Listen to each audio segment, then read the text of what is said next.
Una po sa ating mga balita, personal na tinignan ni Pangulong Ferdinand R. Marcos Jr. ang pangangailangan ng mga naapektuhan ng Bagyong Christine sa Laurel, Batangas. Inalam din ng Pangulo kung ano ang mga dapat gawin para hindi na maulit ang matinding epekto ng mga bagyo. Ang detalye sa Balitang Pambansa ni Clazel Pardilla. Bakas pa rin ang pinsalang iniwan ng Bagyong Christine sa bayan ng Laurel, Batangas.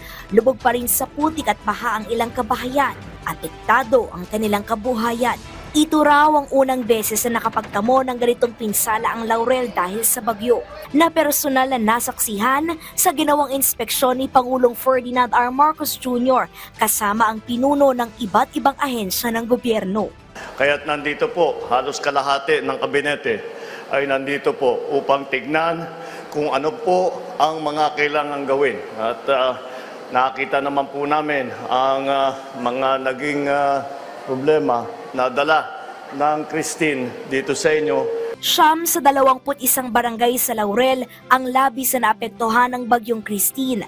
Para mabilis na makabangon mula sa hagupitang bagyo, nag-abot ng 10 milyong pisong pinansyal na tulong si Pangulong Marcos sa Laurel LGU. Bahagi ito ng 60 milyong pisong financial aid para sa 6 na bayan sa Batangas. Binigyan naman ng tig 10,000 pisong ayuda ang mga magsasaka at mangingisda, na mahagi rin ang presidente ng libreng construction materials sa muling paggawa ng kanilang mga nasirang tahanan. Kabilang sa mga benepisyaryo si Orlando na nagiba na nga ang bahay, inanod pa ng tubig ang baklad. Pasalamat daw sa Pangulo dahil sa ibibigay nilang tulong.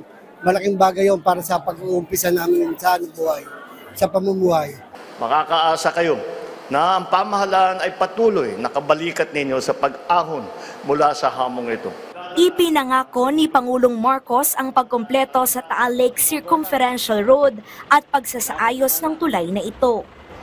Dahil sa dami ng ulan na ibinagsak ng Bagyong Christine, umapaw ang Bayuyungan River dito sa Laurel, Batangas, na sumira at nagpabagsak sa Bayuyungan Bridge.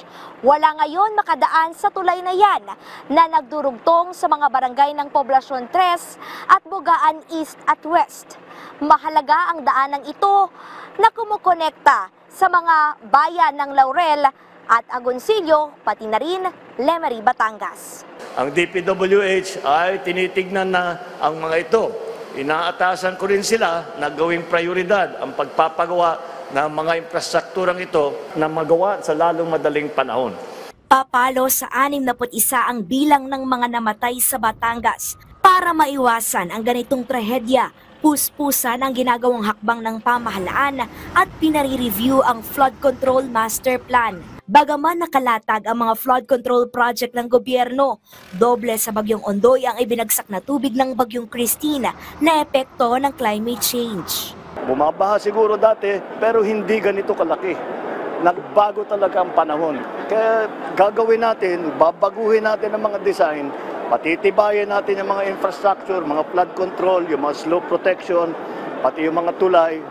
Lahat yan, kailangan natin baguhin, tignan natin na mas magandang design. Handaan niya ang pamahalaan na imbestigahan ang pondo sa mga flood control project at dapat tingnan ang science o tunay na nangyayari sa mga ito. Binigyan diin ang paggamit ng mga teknolohiya para pigilan ang epekto ng mga kalamidad, tulad ng early warning system ng DOST para balaan ang mga nasa lugar na hazard-prone areas at dahan-dahang pagbawas ng tubig sa mga dam bilang standard procedure para maiwasan ang matinding pagbaha.